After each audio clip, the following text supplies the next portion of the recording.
Okay guys, we're back for our second update video on the Chippendale. What we're going to be doing today is investigating the other parts of the sofa to see which type of shape they're in. I'm going to start the back next. Actually, I already determined that the arms are in really good shape. I'm going to keep the fabric on the arms as long as possible until I'm actually ready to do it, because I love the structure of the arm. If you look, I think I mentioned a little bit about how they slope. There's beautiful slope on them. I don't want to lose that effect, so I'm going to try to keep as much as possible. Obviously the old fabric comes off. We're going to spruce it up a little bit with cotton. But now I'm going to attack the back, because the backs are springs and I can feel a little bit of a problem in here, so I want to get in there to see what's going on and possibly fix it. So let's start taking that apart.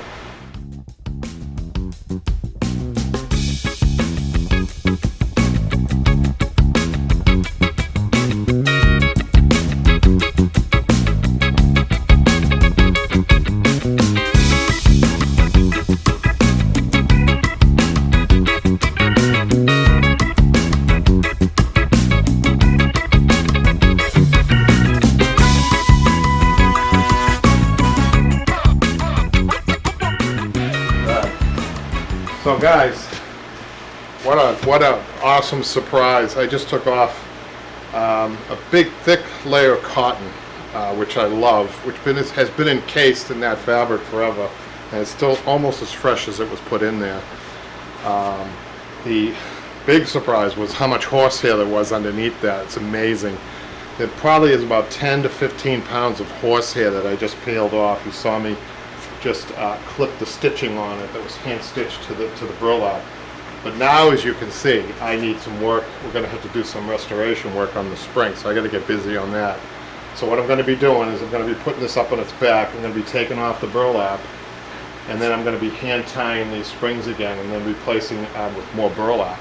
There's another thing I want to show you up at the top here. It doesn't look like much, but they've got an extra roll of horsehair up there. I mean, I'm telling you, it's pretty awesome. So I'm going to be carefully taking that apart and then putting it back, because that's what gives the shape. That's what makes it so distinguished. You know, people might be wondering why I call this the Chippendale, because it doesn't have, you know, a classic Chippendale leg, but it's the back. It's the camel back that is Chippendale looking, you know, that I like. That's my whole focus, and I was right. My whole focus was on that back. That's what drew us in on the sidewalk when we first saw it, was that beautiful back, that camel back. So I'm really excited about this. Whoever's gonna end up with this, who knows? It might end up in my house if nobody buys it. But whoever's gonna end up with this is gonna get a beautiful classic piece of furniture. So let's get busy.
set. We completed the restoration. The back needed some work, as you saw, but I'm really happy with the rest of it as far as the internal stuff goes. So we're ready to start upholstering this. Just a little note, I think we're going to fix that leg. We're going to have it professionally done. We just don't like the glue and that's showing on it. So we're going to have somebody come in and fix that for us. So it's going to be definitely A1 once we're done. And so the next step is upholstery. So we'll see you then.